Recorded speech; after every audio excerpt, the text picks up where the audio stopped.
थोड़ा डिले हो गया, थोड़ी तबीयत नहीं ठीक थी। Anyway we will start this. और ये बहुत इंपॉर्टेंट टॉपिक है क्योंकि बहुत बार क्वेश्चंस आते हैं, हमेशा ही क्वेश्चंस आते हैं इस टॉपिक से, तो हम इसको कॉम्प्रिहेंसिवली कवर करेंगे। और ये हो सकता है बड़ा लेक्चर हो, अगर ये मोर देन 30 मिनट्स होगा तो मैं इसको 2 वीडियोज़ में पोस्ट करूँगी, but I will try to cover it in less than 30 minutes. Okay, तो हम स्टार्ट करते हैं मौर्यन एम्पायर से। तो हमें पता कैसे चलता है मौर्यन एम्पायर के बारे में? तो 2 तरह के सोर्सेज होते हैं, हमेशा आपको पता होगा। एक लिटरेरी सोर्सेज होते हैं, जो बुक्स वगैरह लिखी गई उस टाइम पीरियड में, वो उनको पढ़ के हमें उस एम्पायर के बारे में पता चलता है। या फिर जो आर्कियोलॉजिकल सोर्सेज होते हैं, जैसे कि इंस्क्रिप्शंस वगैरह, पिलर्स वगैरह जो हुए उस टाइम पे, जो भी आर्कियोलॉजिकल एक्सकवेशन से पता चला हमें, जो भी आर्कियोलॉजिकल मॉन्यूमेंट्स वगैरह हैं, उससे जो भी पता चलता है वो। तो हम अभी यहाँ पे सिर्फ लिटरेरी सोर्सेज देखने वाले हैं, क्योंकि जो आर्कियोलॉजिकल सोर्सेज हैं वो हम बाद में देखेंगे, क्योंकि वो ऑब्वियसली हम बाद में मॉन्यूमेंट्स वगैरह पढ़ेंगे तो वो रेपिटेशन होगा, तो इसीलिए हम सिर्फ अभी लिटरेरी सोर्सेज देखते हैं। तो सबसे इंपॉर्टेंट जो लिटरेरी सोर्स है, that you already know that it's Arthashastra. It has been written by Kautilya. Kautilya was no one, but he was the person who was responsible for the beginning of the Mauryan Empire. तो Mauryan Empire की establishment was with the help of Kautilya only. Okay, so Kautilya ने अर्थशास्त्र लिखी है। इसके बारे अर्थशास्त्र में और जो चीज़ें दी गई हैं उसको हम डिटेल में आगे पढ़ेंगे। फिर indica was written by Megasthenes. Megasthenes was a Greek ambassador of Seleucus Nicator to Chandragupta Maurya's court. So Chandragupta Maurya was the first ruler of Mauryan dynasty. और उनकी लड़ाई होती है सेल्यूकस निकेटर से। सेल्यूकस निकेटर ग्रीक का एक राजा था, तो वो लड़ाई हार जाते हैं। हारने के बाद वो अपने एक एम्बेसडर, अपने एक दूत को भेजते हैं, किसके कोर्ट में? चंद्रगुप्त मौर्य के कोर्ट में। उस दूत का नाम रहता है मेगास्थनीज। वो वहाँ जाते हैं, वहाँ जो चीज़ें देखते हैं, ऑब्जर्व करते हैं, उस पर एक किताब लिखते हैं। उस किताब का नाम था Indica. Then there is Mudrarakshasa. It is written by Vishakha Datta. ठीक है, ये गुप्ता पीरियड में लिखी गई थी किताब। मौर्य के बाद गुप्ता पीरियड आता है, गुप्ता पीरियड में लिखी गई थी, फिर भी इसमें कुछ चीज़ें हैं जो मौर्यन एम्पायर के बारे में मेंशन्ड है, तो इसलिए ये भी एक इंपॉर्टेंट लिटरेरी सोर्स बन जाता है। Then obviously there are Puranas, जहाँ पर भी चंद्रगुप्त मौर्य के बारे में मेंशन किया गया। पुराणास में कहा गया है कि वो लो क्लैन यानी कि लोअर स्ट्राट ऑफ सोसाइटी से बिलोंग करते थे। देन देर इज़ जटाकास और Buddhist text.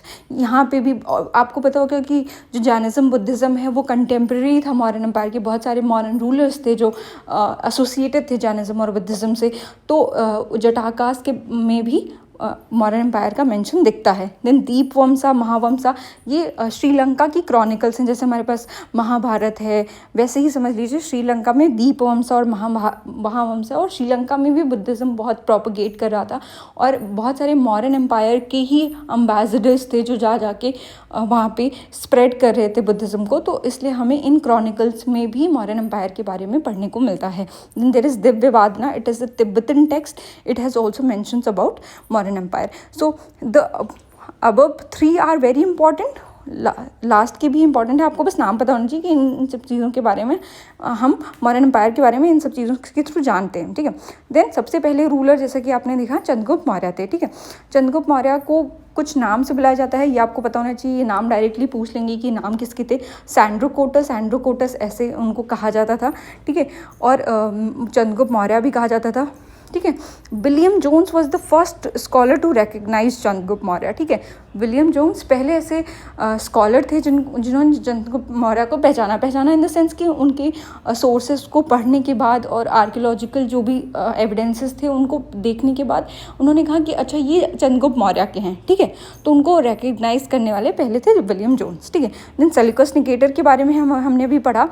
In which year did Seleucus Nicator got defeated with Chandragupta Maurya was in 305 BC.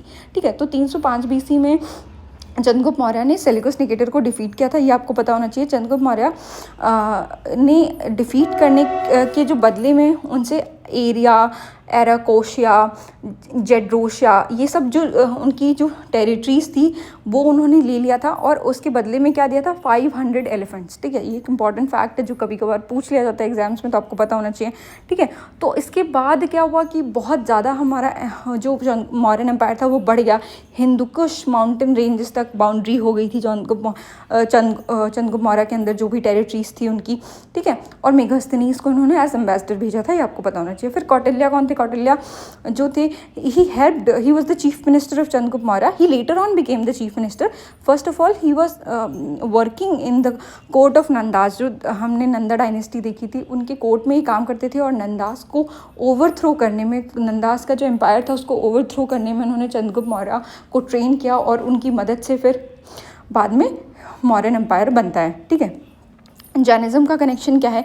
Jainism का कनेक्शन हम पढ़ चुके हैं. चंद्रगुप्त मौर्य जो थे वो जो भद्रबाहु थे उनके साथ वो साउथ इंडिया चले जाते हैं और वहाँ पे वो सल्ले खाना प्रैक्टिस करते हैं जिसके थ्रू उन्हें मोक्ष की प्राप्ति होती है. Shravana Belagola, it is in Karnataka, वहाँ जाके वो सल्ले खाना को प्रैक्टिस करते हैं. तो he became Jain. He was associated with Jainism. There are 3 rulers of Mauryan empire and all 3 of them are associated with different religions. जो चंद्रगुप्त मौर्य थे वो जैनिज़्म से एसोसिएटेड थे. Then there is Bindusara. Bindusara वो सन ऑफ चंद्रगुप्त मौर्य. इनके भी कुछ नेम्स हैं जो आपको पता होना चाहिए. इनका नेम है एमरिकेट्स. इसका अगर संस्कृत मीनिंग हम देखें तो इसका नाम है अमित्र गाथा. इसका मतलब होता है स्लेयर ऑफ एनिमीज. ठीक है. और जैन टेक्स्ट जैन टेक्स्ट में इनको सिम्हासेना कहा गया है. ठीक है. और इनके भी कोर्ट में कुछ एम्बेसडर आए थे, जैसे सीरिया के एक एम्बेसडर थे डीमैकस, वो आए हुए थे. तो ये एम्बेसडर आपको पता होना चाहिए. ठीक है, कि कौन आया हुआ था, कौन किसकी कोर्ट में आया हुआ था, तो ये पता होना चाहिए. ठीक है. और ये आजीविका भी उस टाइम पे एक रिलीजन था जो कि स्टार्ट हुआ था. ठीक है. तो वो आजीविका से एसोसिएटेड थे बिंदुसार. ठीक है. और अब हम अशोका के बारे में देखेंगे. जो सबसे इम्पॉर्टेंट रूलर हैं वो अशोका हैं. अशोका के बहुत सारे नेम्स हमें देखने को मिलते हैं इंस्क्रिप्शंस पे, पिलर्स पे, उनके रॉक एडिक्ट्स हैं, उन सब पे हम बहुत सारे चीज़ों के बारे में अशोका के बारे में जानते हैं. तो उनका जो नाम था वो था देवनम पियदस्सी. ठीक है. ये एक नाम है जो उनके इंस्क्रिप्शंस पे मिलते हैं. अशोका भी नाम मिलता है. अशोका कहाँ पे मिलता है ये आपको पता होना चाहिए. अशोका जो नाम है वो लिखा है मास्की, गुजारा, नेतूर, उद्देगोलाम. ये जो माइनर एडिक्ट्स हैं यहाँ पे हम अशोका नाम देखते हैं. ठीक है. देवनम पियदस्सी कहाँ लिखा है ये सब भी हम देखेंगे, कौन सा नाम उनका कहाँ पे लिखा हुआ मिलता है. ठीक है. और ये जो पहले स्कॉलर थे जिन्होंने आइडेंटिफाई किया कि ये रॉक एडिक्ट्स जो हैं वो अशोका की हैं, ये जेम्स प्रिंसेप थे. इन्होंने ब्राह्मी स्क्रिप्ट जिसमें सारे इंस्क्रिप्शंस लिखे हुए थे इसको डिसाइफर किया था. वैसे अलग अलग इंस्क्रिप्शंस अलग अलग स्क्रिप्ट में लिखे हैं. हम ये भी देखेंगे कि कौन से इंस्क्रिप्शन कौन सी स्क्रिप्ट में लिखे हुए हैं. ठीक है. 1915 में इनको डिसाइफर किया गया था. ठीक है. ओके. सो अशोका ने धम्मा की पॉलिसी स्टार्ट की थी. हम सबको पता है कि अशोका ने कलिंगा लड़ा था. उसके बाद से फिर उसमें जितना loss of life and blood होता है उसके बाद से अशोका का जो हृदय परिवर्तन होता है और वो बुद्धिज़्म की तरफ चले जाते हैं और वो he gave up upon war और ये सब छोड़ के वो धम्मा की नीति अपनाते हैं. और धम्मा की नीति क्या थी ये हम जानेंगे. धम्मा की नीति थी ये नॉन सेक्टेरियन फेथ था और यहाँ ये काइंड ऑफ सोशल कोड था कि हमें अपना जीवन कैसे व्यतीत करना है. ठीक है. और ये बुद्धिज़्म नहीं था एग्जैक्टली, पर बुद्धिज़्म के बहुत सारे प्रिंसिपल्स जो थे वो धम्मा में इंक्लूडेड थे. ठीक है. यानी कि इसमें बहुत सारी चीज़ें थी कि नॉन वेज नहीं खाना है, एल्डर्स को रिस्पेक्ट करना है, पेरेंट्स को ओबे करना है और स्लेव्स जो हैं आपके सर्वेंट्स जो हैं उनके साथ अच्छे से व्यवहार करना है. ठीक है. रिलीजियस टॉलरेंस होना चाहिए कि आपको एक दूसरे के धर्म की रिस्पेक्ट करनी है. ठीक है. बहुत सारी चीज़ें इन सब में ये फॉलो करते थे. जो अशोका थे वो स्वर्ग में मानते थे ना कि निर्वाणा में मानते थे. जो स्वर्ग है वो हिंदुज़्म का कंसेप्ट है और जो निर्वाणा है वो बेसिकली बुद्धिज़्म या जैनिज़्म का कंसेप्ट है. ठीक है. तो वो स्वर्ग में बिलीव करते थे. फिर इन्होंने धम्मा महामत्रास अपॉइंट किए थे. ये लोग कौन थे? इन लोग का एक नई पोस्ट थी जो अशोका ने क्रिएट की. इन लोग का काम था धम्मा को लोगों तक पहुँचाना. ठीक है. और मतलब एक कॉमन मासेस तक धम्मा के प्रिंसिपल्स को पहुंचाना. उसके लिए इन्होंने ऑफिशियल्स को अपॉइंट किया था जिनको धम्मा महामत्रास कहा जाता था. ठीक है. इन्होंने बर्मा, सेलोन, उस टाइम मतलब श्रीलंका जो था उस टाइम पे, इन सब एरियाज़ में भी बुद्धिज़्म को प्रोपेगेट करने के लिए एम्बेसडर्स भेजे थे. ठीक है. तो ये आपको पता होना चाहिए. ठीक है. He sent his own son and daughter. Sanghmitra was his daughter. He sent them to Sri Lanka for the spread of Buddhism. ठीक है. अशोकन एडिक्ट्स के बारे में थोड़ा आपको पता होना चाहिए. अशोकन एडिक्ट्स के बारे में जो मेजर रॉक एडिक्ट्स हैं वो 14 हैं. ठीक है. कलिंगा की 2 एडिक्ट्स हैं. माइनर रॉक एडिक्ट्स बहुत सारी हैं, इसके नंबर आपको नहीं पता होने चाहिए, बट मेजर रॉक एडिक्ट्स और कलिंगा एडिक्ट्स 2 हैं, ये आपको पता होना चाहिए. किस में क्या लिखा हुआ है ये बहुत इंपॉर्टेंट है कि रॉक एडिक्ट्स में क्या लिखा है, कलिंगा एडिक्ट्स में क्या लिखा है, ये बहुत इंपॉर्टेंट है. ठीक है. जो रॉक एडिक्ट्स हैं उसमें प्रिंसिपल्स लिखे हैं धम्मा के, अलग अलग प्रिंसिपल्स। अभी हम सारी देखेंगे, 14 की 14 देखेंगे किस में कौन सा प्रिंसिपल लिखा हुआ है, ठीक है। कलिंगा एडिक्ट्स में न्यू एडमिनिस्ट्रेटिव सिस्टम जो आफ्टर कलिंग वॉर इस्टेब्लिश हुआ था, ऑब्वियसली बहुत सारे चेंजेस आए थे क्योंकि Ashoka was a different man now, तो बहुत सारे चेंजेस आए थे आफ्टर कलिंगा वॉर। तो वो सारे नए चेंजेस जो एडमिनिस्ट्रेशन में आए थे वो सब इन कलिंगा एडिक्ट्स में लिखा है। कहाँ कहाँ पे हैं ये कलिंग एडिक्ट्स? कलिंग एडिक्ट्स कहाँ कहाँ पे? धौली और जौगढ़ा, ठीक है। धौली और जौगढ़ा ये दो जगह हैं जहाँ पे हमें कलिंगा एडिक्ट्स मिलती हैं। और जो रॉक एडिक्ट्स हैं, मेजर रॉक एडिक्ट्स हैं, वो कहाँ कहाँ पे मिलती हैं? वो शाहबाज गरही, मानसेहरा, कालसी, गिरनार, धौली, जौगढ़ा, सुपारा, यहाँ सब मिलती हैं, ठीक है। कोई अगर इंपॉर्टेंट है तो हम वो देखेंगे कि हाँ ये कहाँ कौन सी रॉक एडिक्ट है, कहाँ पे पाई जाती है, वो हम उसको अलग से देखेंगे, ठीक है। फिर आ जाते हैं minor rock addicts. Minor rock addicts में अशोका की पर्सनल हिस्ट्री और धम्मा की समरी दी गई हुई है, ठीक है। तो ये एक चीज़ इंपॉर्टेंट है। देन फिर पिलर एडिक्ट्स भी हैं, मेजर पिलर एडिक्ट्स हैं, माइनर पिलर एडिक्ट्स हैं, 7 मेजर हैं और 4 माइनर हैं। ये अपेंडिक्स टू रॉक एडिक्ट्स हैं, ठीक है। जो पिलर एडिक्ट्स हैं they are appendix to rock edicts. जो चीज़ें हमने रॉक एडिक्ट्स में नहीं मेंशन करी हैं, जो मतलब अशोका ने नहीं मेंशन करी है, वो उसने बाद में फिर मेजर जो पिलर एडिक्ट्स हैं उसमें मेंशन करी हैं, ताकि उसके रेफरेंस से लोग समझ पाएँ कि हाँ क्या लिखा हुआ था, ठीक है। अब ये कहाँ पे पाई जाती हैं? दिल्ली टोपरा, दिल्ली मेरठ, इलाहाबाद, लौरिया, नंदनगढ़, रामपुरवा, ये बहुत सारी जगह हैं जहाँ पे हमें रॉक एडिक्ट्स देखने को पिलर एडिक्ट्स देखने को मिलते हैं, ठीक है। और फिर केव एडिक्ट्स हैं, 3 केव एडिक्ट्स हैं। 3 केव एडिक्ट्स कहाँ पे हैं? बराबर में हैं। बराबर केव से वहाँ पे बेसिकली 4 एडिक्ट्स हमें देखने को मिलते हैं। जो 3 एडिक्ट्स हैं वो अशोका को बिलोंग करते हैं, ठीक है। फिर तराई पिलर एडिक्ट्स है। तो बस ये आपको पता होना चाहिए कि कौन सी है, कहाँ पे है, ये आपको बस पता होना चाहिए। मेजर रॉक एडिक्ट्स जो हैं वो 14 हैं, कलिंग 2 हैं, मेजर पिलर एडिक्ट्स 7 हैं, माइनर पिलर एडिक्ट्स 4 हैं और केव एडिक्ट्स 3 हैं, ठीक है। ये कुछ इंपॉर्टेंट्स हैं जो आपको पता होना चाहिए। किस में क्या लिखा हुआ है ये भी पता होना चाहिए। मेजर एडिक्ट्स में धम्मा के बारे में दिया गया है, कलिंगा में कलिंग वॉर के बाद जो एडमिनिस्ट्रेटिव सिस्टम बना था उसके बारे में दिया गया है। माइनर एडिक्ट्स में personal history of Ashoka has been discussed. फिर major pillar edicts are appendix to rock edicts, ठीक है। और केव एडिक्ट्स में क्या दिया गया? अशोकाज रिलीजियस टॉलरेशन के बारे में बात की गई है कि वो भले ही बुद्धिज़्म को फॉलो करते थे but he gave grants to Ajivikas also. तो this is what is mentioned in cave edicts, ठीक है। फिर अब देखते हैं कि जो मेजर रॉक एडिक्ट्स हैं 14 उसमें क्या लिखा है। तो जो पहली एडिक्ट है उसमें लिखा है एनिमल सेक्रीफाइस के बारे में मेंशन किया गया, प्रोहिबिशन ऑफ एनिमल सेक्रीफाइस होना चाहिए। सेकंड में सोशल वेलफेयर की बात की गई है।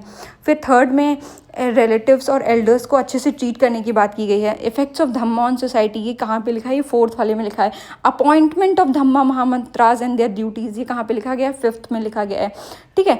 फिर 6th में नीड क्या है एफिशिएंट एडमिनिस्ट्रेशन की, ऑर्डर्स क्या दिए जाते थे धम्मा महामंत्रास को, उसके बारे में लिखा गया है। रिलीजियस टॉलरेंस की बात कहाँ पे की गई है? 6th एडिक्ट में की गई है, ठीक है। धम्म यात्राज, ठीक है, जो पिलग्रिमेजेस होते हैं उनको वो डिस्कस किया गया है जो 8th मेजर रॉक एडिक्ट है उसमें, ठीक है।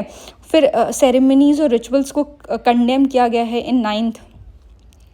फिर condemns craving for fame and glory and stresses on dhamma, this is written in the 10th edict. फिर धम्मा पॉलिसी को डिटेल में डिस्कस किया गया है 11th में। ये सब बस आपको पता होना चाहिए। कौन कौन सी आपको ज़्यादा इंपॉर्टेंट है जो आपको पता होना चाहिए? ये जिसमें धम्मा महामंत्रास को अपॉइंट किया जाता है वो इंपॉर्टेंट है, ठीक है। 5th एंड 6th धम्मा के इफेक्ट्स क्या हैं सोसाइटी पे, एनिमल सेक्रीफाइस कहाँ पे प्रोहिबिट किया गया है, रिलीजियस टॉलरेंस की किस में बात की गई है। ये कुछ हैं जो इंपॉर्टेंट हैं जो आपको पता होने चाहिए, ठीक है। Religious tolerance has been discussed in the 12th pillar edict. Kalinga war के बारे में कहाँ मैंशनड है? 13th पिलर एडिक्ट में मैंशनड है, ठीक है। तो ये कुछ हैं जो आपको पता होने चाहिए। फिर अब आ जाते हैं और कुछ इंपॉर्टेंट चीज़ें। देखो रिलीजियस टॉलरेंस यहाँ पे समराइज भी किया गया है। रिलीजियस टॉलरेंस की बात की गई है 11th, 12th and 13th pillar rock edict में, ठीक है। फिर रॉक एडिक्ट जो 12th है वहाँ पे declaration of principle of religious tolerance ask devotees of own sect not to disparage others, okay. So this is mentioned in the 12th rock edict, okay. अब हम आ जाते हैं जूनागढ़ रॉक इंस्क्रिप्शन है जो कि बहुत इंपॉर्टेंट है। यहाँ पे हमें ये एक रॉक एडिक्ट भी है, इसको रुद्रमन और स्कंदगुप्त के इंस्क्रिप्शंस भी पाए जाते हैं। अशोका के इंस्क्रिप्शंस भी हैं, रुद्रमन के इंस्क्रिप्शंस भी हैं और स्कंदगुप्त के भी हैं, ठीक है। तो 3 रूलर्स के इंस्क्रिप्शंस साथ में पाए जाते हैं इसमें, ठीक है। तो ये बहुत इंपॉर्टेंट है। जो बाबरू बैरत रॉक एडिक्ट है, ये राजस्थान में, यहाँ पे पहली बार डिक्लेयर किया जाता है Ashoka's personal declaration of faith in Buddhism, ठीक है। तो यहाँ पे अशोका डिक्लेयर करते हैं हिज फेथ इन बुद्धिज्म, ठीक है। Only inscription address to Buddhist Sangha, this is the only inscription which has been address to Buddhist Sangha, ठीक है। बाबरू बैरत रॉक एडिक्ट, ये आपको पता होना चाहिए। जूनागढ़ में क्या है ये आपको पता चल गया। फिर सारनाथ, सांची, इलाहाबाद, ये क्या है, ये माइनर पिलर एडिक्ट्स हैं, ठीक है। ये वार्न करते हैं against causing split in Buddhist संघा। हाँ, मैंने देखा था कि बुद्धिज्म में बहुत सारे सेक्ट्स निकल के आते हैं, स्प्लिट होता है बुद्धिज्म में, ठीक है। तो इन एडिक्ट्स में लिखा गया है कि स्प्लिट नहीं होना चाहिए, यूनाइटेड होकर हमें बुद्धिज्म को आगे लेके जाना है, ठीक है। सारनाथ, सांची और इलाहाबाद। फिर रुमनी देवी, ये बहुत इंपॉर्टेंट है। यहाँ पे लिखा है कि जो अशोका हैं वो विजिट करते हैं बुद्धा की बर्थ प्लेस को। रुमनी देवी में लिखा हुआ है कि वो बुद्धा की बर्थ प्लेस को विजिट करते हैं और जो वहाँ का लैंड टैक्स था वो 1/6 ऑफ द प्रोड्यूस था, उसको घटा के 1/8 ऑफ द प्रोड्यूस कर देते हैं। वो टैक्स, उस टैक्स को क्या कहते हैं, बाली टैक्स, ठीक है, जिसको वो लैंड टैक्स काइंड ऑफ होता है, तो उसको वो रिड्यूस कर देते हैं, ठीक है। ये चीज़ बहुत इंपॉर्टेंट है, बहुत बार क्वेश्चन पूछे गए हैं इस पर। मास्की माइनर रॉक एडिक्ट जो है, वहाँ पे पहली बार जो अशोका नाम है वो हमें देखने को मिलता है। उसके पहले अभी तक सब जगह देवनम पियदस्सी लिखा रहता है, लेकिन अशोका पहली बार हमें मास्की माइनर रॉक एडिक्ट में देखते हैं। देन सौ गौरा कॉपर प्लेट और महस्तान इंस्क्रिप्शन है। यहाँ पे जो Mauryan relief, famine relief measures लिए जाते हैं उनके बारे में मेंशन्ड है, 100 गौरा कॉपर प्लेट, ओके। सो ये हमने देख लिया कि कौन कौन से इंपॉर्टेंट स्पेशल एडिक्ट्स जो थे वो हमने सारे देख लिए। हमने मेजर रॉक एडिक्ट्स भी देख लिए, ठीक है। अब कुछ इंपॉर्टेंट चीज़ें हैं जो आपको पता होना चाहिए, जैसे खालसी है देहरादून में, ये भी एक ये जो 4 बराबर केव्स हैं उसमें से एक केव जो है वो खालसी, ये इंपॉर्टेंट है, ठीक है। Among 4 caves on the Barabar hills are also 3 that count among Ashokan caves. Barabar in Bihar, okay. Then there is Sannati, which is in Karnataka, Gujjara minor rock edict, Barabar hills यहाँ पे 4 caves हैं, हम discuss कर चुके हैं। 3 जो हैं वो अशोकन के इंस्क्रिप्शंस हैं, ठीक है। और फिर नागार्जुनी केव्स हैं, ये बराबर केव्स के एडजेसेंट हैं, ठीक है। यहाँ पे दशरथ के इंस्क्रिप्शंस पाए जाते हैं। Dasharatha was the grandson of Ashoka, okay, who continued Ajivika's patronage, so he was also associated with Ajivika, okay. Then कौन कौन से एम्बेसडर्स, कौन कौन से ट्रैवलर्स आते हैं, सो चंद्रगुप्त मौर्य के कोर्ट में आते हैं मेगास्थनीज। किसके एम्बेसडर रहते हैं, सेल्यूकस निकेटर के। कहाँ से आते हैं, ग्रीक से। देन दीमैकस, ये बिंदुसार की कोर्ट में आते हैं। एंटीओकस वन ऑफ सीरिया, इनके ये एम्बेसडर रहते हैं। फिर डायोनीसियस, ये पिटोलमी सेकंड के एम्बेसडर रहते हैं, जो कि बिंदुसार और अशोका की कोर्ट में आते हैं, ठीक है। जो मेगास्थनीज हैं उन्होंने इंडिका लिखी है। ये सोसाइटी को 7 क्लासेस में डिवाइड कर देते हैं। Society is divided into 7 classes and municipal administration has 6 committees, जिसमें हर 6 कमिटीज़ में 5-5 मेंबर्स होते हैं, ठीक है। फिर हाँ, तो ये इंपॉर्टेंट है, मेगास्थनीज ने क्या लिखा था इंडिका में, ये इंपॉर्टेंट है, ये आपको पता होना चाहिए, ठीक है। This is important. Now next, so जो रॉक एडिक्ट 13 है उसमें 5 ग्रीक किंग्स के नाम मेंशन्ड है, ठीक है। ये नेम्स आपसे पूछा जा सकता है कि कौन कौन से किंग्स हैं जिनके नाम मेंशन्ड है, ठीक है। कौन कौन से किंग्स हैं जिनके नाम मेंशन्ड है, these kings are, one is of Syria, that is Antiochus Theos. Then there is Egypt king Ptolemy, then there is Macedonian king Antigonus Gonatas, then there is Syrian king Magas, and then there is Epirus king, that is Alexander, ठीक है। तो ये Kings हैं जिनके नाम mention हैं rock edict 13 में, ये आपको पता होना चाहिए। अब मॉडर्न एडमिनिस्ट्रेशन के बारे में देख लेते हैं, जो कि हमें कैसे पता चलता है, कौटिल्य ने जो अर्थशास्त्र लिखी है उससे पता चलता है। तो राजा का मतलब किंग था, अमात्या का मतलब मिनिस्टर्स था। अभी जब हमारे जो काउंसिल ऑफ मिनिस्टर्स हैं वो उस टाइम पे उनको अमात्या कहा जाता था। जनपद का मतलब टेरिटरी था, फोर्ट का मतलब दुर्ग था, ट्रेजरी का मतलब कोषा था, ठीक है। आर्मी का मतलब सेना था, और फ्रेंड या मित्र का मतलब फ्रेंड या अलाई का मतलब मित्र था। ये सप्तांग थ्योरी है। These are the 7 elements of state, these are the 7 most important elements of state, ठीक है। तो ये सप्तांग थ्योरी कौटिल्य ने दी थी, ठीक है। अब कौन कौन से की ऑफिशियल्स होते हैं, अब अभी जो ऑफिशियल्स होते हैं उनके नाम अलग हैं, उस टाइम पे ऑफिशियल्स के नाम अलग होते हैं, काम वही होता है, तो वो नाम आपको पता होना चाहिए। जो चीफ ट्रेजरी ऑफिसर होते हैं उनको सानी धाता कहते हैं। जो रेवेन्यू कलेक्टर होता है उसको समाहर्ता कहते हैं। जो सिविल कोर्ट और क्रिमिनल कोर्ट, दो तरह की कोर्ट होती हैं उस टाइम पे। जो चीफ जस्टिस होता है सिविल कोर्ट का उसको व्यवहारिका कहते हैं, और जो चीफ जस्टिस होता है क्रिमिनल कोर्ट का उसको प्रदेष्टा कहते हैं। देन धम्मा महामद्रास के बारे में हम पढ़ चुके हैं। Antapala, he was the administrator of the border और द फोर्ट्स, ठीक है। जो बॉर्डर रीजन्स होते हैं उनके जो एडमिनिस्ट्रेटर्स होते हैं उनको अंतपाला कहते हैं, ठीक है। सुपरिटेंडेंट ऑफ कॉमर्स डिपार्टमेंट, इनको क्या कहते हैं? पंतव अध्यक्ष, ठीक है, पंतव अध्यक्ष। सुपरिटेंडेंट ऑफ एग्रीकल्चर डिपार्टमेंट, इनको क्या कहते हैं? सिद्ध अध्यक्ष, ठीक है। Head of slaughter house department, इनको क्या कहते हैं? सुन अध्यक्ष। Then head superintendent of market, इनको क्या कहते हैं? समस्त अध्यक्ष।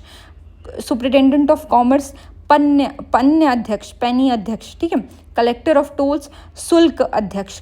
सुपरिटेंडेंट ऑफ माइंस आकार अध्यक्ष। सुपरिटेंडेंट ऑफ आयरन लोह अध्यक्ष।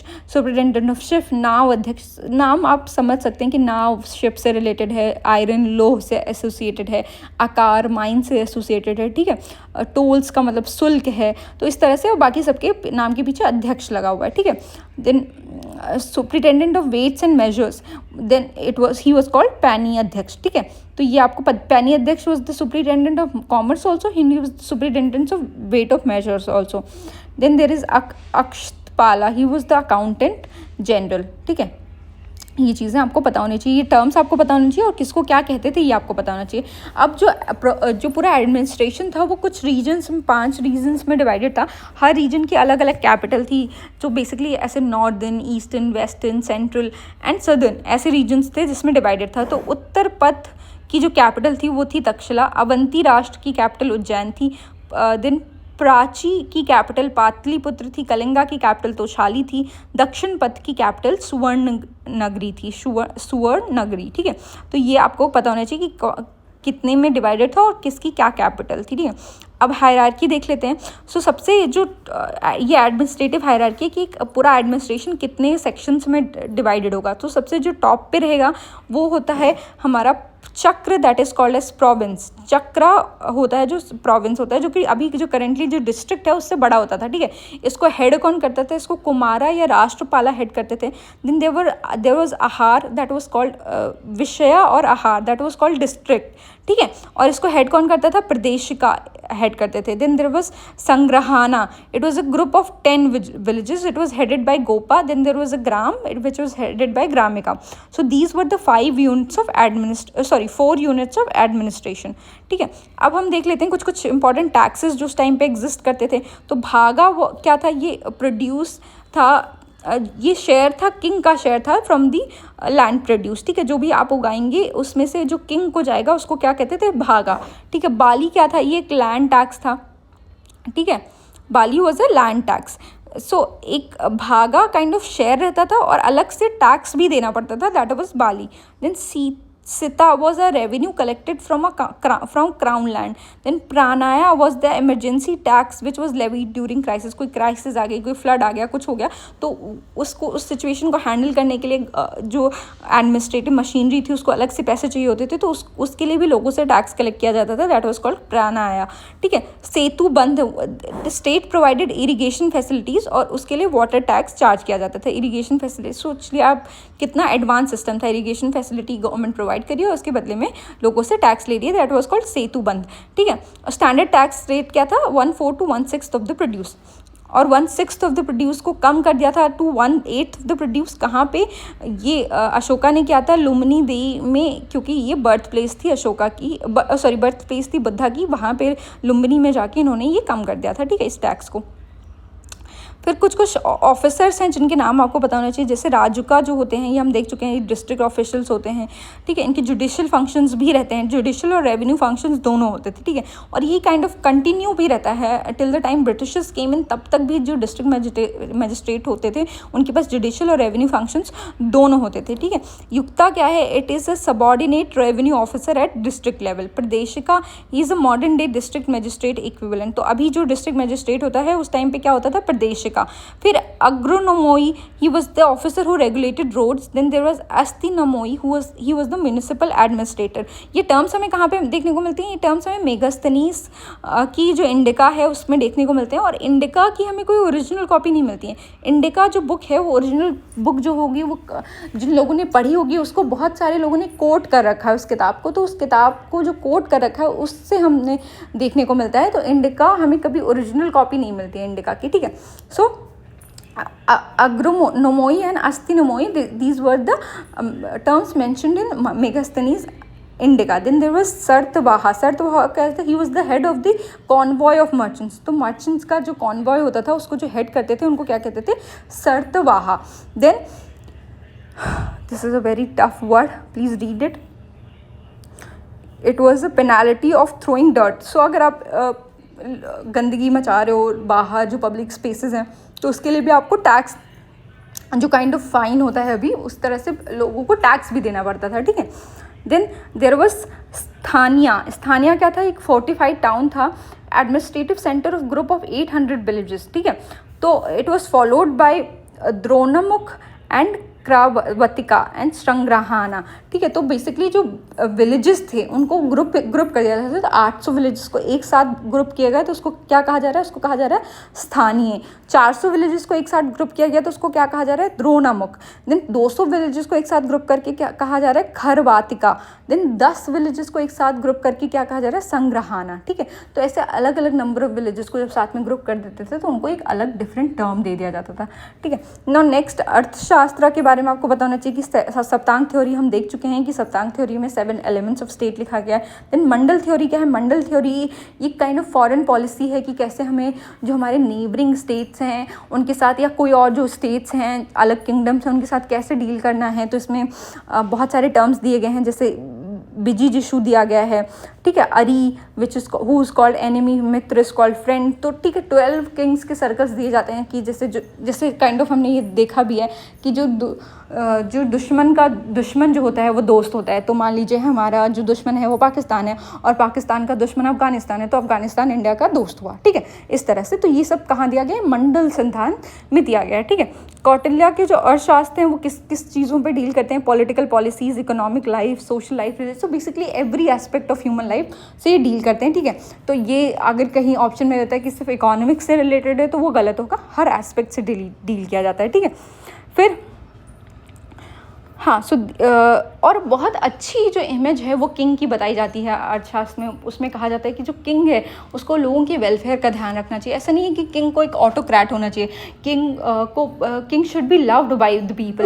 तो बहुत अच्छी चीज़ें हैं जो बोली जाती हैं इन अर्थशास्त्र अबाउट द किंग, ठीक है। सॉरी फॉर द नॉइस, ठीक है। मॉडर्न आर्ट और आर्किटेक्चर, यही आर्किटेक्चर है जिसके बारे में मैं स्टार्टिंग में मेंशन कर रही थी। ये architecture it also serve as archaeological evidence for gathering information on the modern empire, ठीक है। तो ये आर्किटेक्चर्स क्या हैं? अभी हमने कुछ जो मेजर रॉक एडिक्ट्स हैं वो सब भी देखे थे, तो वो सब भी आर्कियोलॉजिकल एविडेंस के रूप में काम करते हैं, ठीक है। रॉक एडिक्ट्स, पिलर एडिक्ट्स, ठीक है। अब और कुछ इंपॉर्टेंट कैपिटल्स हैं, 4 लायन कैपिटल्स हैं, ठीक है। 4 लायन कैपिटल्स हैं, ये आपको पता होना चाहिए। कौन कौन सी है? सारनाथ और सांची है। ये कहाँ पे है? सारनाथ में है। और जो सारनाथ लायन कैपिटल है उसको हमने नेशनल एम्बलम की तरह भी अडॉप्ट किया है। It was adopted on 26 January 1950।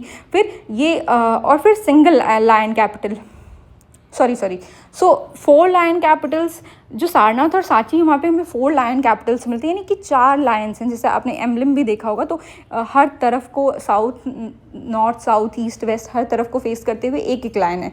वैसे ही एक सिंगल लायन का भी कैपिटल है, वो कहाँ पे है? रामपुरवा और लौरिया में है। लौरिया, नंदनगढ़, रामपुरवा, यहाँ पे सिंगल लायन कैपिटल है। और सिंगल बुल कैपिटल भी हमें रामपुरवा में देखने को मिलता है, ठीक है। 4 lion capital is found in Sarnath and Sanchi, single lion capitals are found in Rampurva, Lauriya, Nandangarh and single bull capital is found in Rampurva, ठीक है। एलिफेंट कार्विंग्स हमें कहाँ पे देखने को मिलती हैं? धौली और खालसी में एलिफेंट कार्विंग्स देखने को मिलती हैं। तो लायन, एलिफेंट और बुल, ये 3 तरह की चीज़ें हमने देखी, ठीक है। फिर अब आ जाते हैं इंपॉर्टेंट स्तूपा में। तो जो सांची स्तूपा है वो सबसे इंपॉर्टेंट ग्रेटेस्ट स्तूपा है। इसको किसने बिल्ड किया था? इसे अशोका ने बिल्ड किया था, ठीक है। और ये बुद्धा के लाइफ सीन्स को डिपिक्ट करता है। जो उसकी रेलिंग्स हैं सांची स्तूपा की, वहाँ पे रेलिंग्स में बुद्धा की लाइफ के डिफरेंट लाइफ के इवेंट्स को वहाँ पे डिपिक्ट किया गया है, ठीक है। ये सबसे ओल्डेस्ट स्तूपा है, ठीक है। और ये कहाँ पे है, रायसेन डिस्ट्रिक्ट एमपी में। सांची स्तूपा कहाँ पे है, एमपी में है। देन बरहुत स्तूपा कहाँ पे, ये सतना में है, एमपी में। It is a fine example of a Shunga architecture, ठीक है। तो जो शुंगा डायनेस्टी थी उसके टाइम पे ये बनता है। शुंगा आर्किटेक्चर का एग्जाम्पल है क्या, बरहुत स्तूपा। देन धामेक स्तूपा कहाँ पे, ये सारनाथ में है। It marks site of Buddhas first sermon, ठीक है। देन घोसी तारामा मोनेस्ट्री, ये कौशाम्बी में है यहाँ पे। फिर रानाभर स्तूपा, ये कहाँ पे, कुशीनगर में है। देन साहेत माहेत, ये कहाँ पे है, ये श्रावस्ती में है, ठीक है। तो ये कुछ इंपॉर्टेंट स्तूपाज हैं जो आपको पता होने चाहिए। सबसे इंपॉर्टेंट सांची है, देन बरहुत, देन धामेक, और बाकी लास्ट वाले भी 3 इंपॉर्टेंट हैं। ये आपको बस लोकेशन पता होनी चाहिए कि कौन सी कहाँ पे, कौशाम्बी, कुशीनगर एंड श्रावस्ती, और ऊपर वाले के लोकेशन साथ में वो किस लिए फेमस है ये भी आपको पता होना चाहिए। फिर हम आ जाते हैं कुछ इंपॉर्टेंट केव्स से। हमने 2 केव्स देखी थी, बराबर केव्स थी। बराबर केव्स में हमने देखा था कि 4 वहाँ पे जो 4 एडिक्ट्स हैं, 4 इंस्क्रिप्शन से, 3 जो हैं वो अशोकास से रिलेटेड हैं, ठीक है। सेम जो बराबर केव्स हैं, and both of these Barabar and Nagarjuni caves, they both are located in Bihar, ठीक है। जहानाबाद डिस्ट्रिक्ट इन बिहार, यहाँ पे ये लोकेटेड हैं, ठीक है। फिर आ जाते हैं लेटर मुगल्स में कौन से। So Kunala, he was the son of Ashoka. Who was Kunala, Kunala was the son of Ashoka. और ये वेस्टर्न पार्ट जो एम्पायर का था वो वहाँ पे रूल करते थे। Who was Dasharatha, Dasharatha was the grandson of Ashoka. He adopted the title Devanampiya, ठीक है। और ये नागार्जुनी केव्स में, जो नागार्जुनी केव्स में जो इंस्क्रिप्शंस हैं वहाँ पे हमें पता चलता है कि दशरथ ने देवनमपिये का टाइटल अडॉप्ट किया था। देवनमपिये का टाइटल अशोका ने भी अडॉप्ट किया था। तो काइंड ऑफ इन्होंने ही अपने ग्रैंडफादर का टाइटल अडॉप्ट किया, ठीक है। एंड ही ऑल्सो पैट्रनाइज्ड अजीविकास, ठीक है। Then there was Bridhrath was the last Mauryan empire. Who was the last Mauryan empire? He was Bridhrath. He was the last Mauryan ruler. He was assassinated by his commander in chief, जो इनके सेनापति थे, उन्होंने ही इनका assassination कर दिया था। इनके सेनापति का नाम था पुष्यमित्र शुंग। और ये assassination करने के बाद खुद अपनी डायनेस्टी स्टैब्लिश करते हैं पुष्यमित्र शुंग, और उस डायनेस्टी का क्या नाम होता है, शुंगा डायनेस्टी, ठीक है। तो उसके बाद से हम फिर पोस्ट मॉडर्न पीरियड स्टार्ट हो जाता है, दैट इज शुंगा डायनेस्टी। उसके बाद भी बहुत सारी डायनेस्टीज आती हैं, वो उसके बारे में हम पढ़ेंगे, ठीक है। तो Shunga dynasty was the successor of the modern dynasty. It was established bye Pushyamitra Shunga, ठीक है। लास्ट शुंगा रूलर कौन थे, Devabhuti was the last Shunga ruler. He was killed by his minister Vasudev कानवा, और कानवा फाउंडेड कानवा डायनेस्टी, ठीक है। तो बस ये सब आपको पता होना चाहिए। पतंजलि ने किताब लिखी है महाभाष्य, इसके बारे में, इसमें भी बहुत सारी चीज़ें हमें मॉडर्न एम्पायर के बारे में पढ़ने को मिलती हैं, ठीक है। Mahabhashya is written by Patanjali. किसने क्या किताब लिखी है ये आपको बुक का नाम और ऑथर्स पता होने चाहिए। स्टार्टिंग में भी हमने डिस्कस किया था और यहाँ पे भी एक और डिस्कस किया, ठीक है। कुछ क्विक टर्म्स हैं जो आपको पता होने चाहिए। Devanampiya is called beloved of God. Then there is Piyadassi of pleasant appearance, जो बहुत सुंदर हो, ठीक है। Then Dhamma Ghosha, that is a proclamation of the Dhammas. Then there is Digvijaya, it is the physical or the military concept. There are 2 type of conquest. One is the Digvijay and the other is Dhammavijay. The Digvijay is military or physical conquest, and Dhammavijay is the conquest through Dhamma. Then there is Sanidhata. He is the chief treasury officer. We have also seen various terms which were given to officials. The high ranking officials of the Mauryan administration were called by different names, and we have seen those names, ठीक है। chief treasury officer was called Sanidhata. Then there was collector of revenue, he was called as Samaharta. Then city superintendent, he was called as Nagaraka. Then we have already seen this term Astinamoi. It is written in Megasthenes book. Then there is we know about the Salekhana. Then what is Maurya? Maurya is a clan associated with peacocks. So it is said that the place where these people live, because there were very large number of peacocks, it was called as Maurya, and then hence the name came Maurya, and from there the title Maurya came, and they were called Mauryas, okay. So with this we are done with the Mauryan Empire, and we have covered all the important aspects of the Mauryan Empire. If you go through this lecture at least twice, you will be able to complete every aspect. Focus on the taxes, the term of the taxes. Focus on the Ashoka and his inscriptions. So these are extremely important among the other things, okay. So in the next we will discuss the Gupta Empire.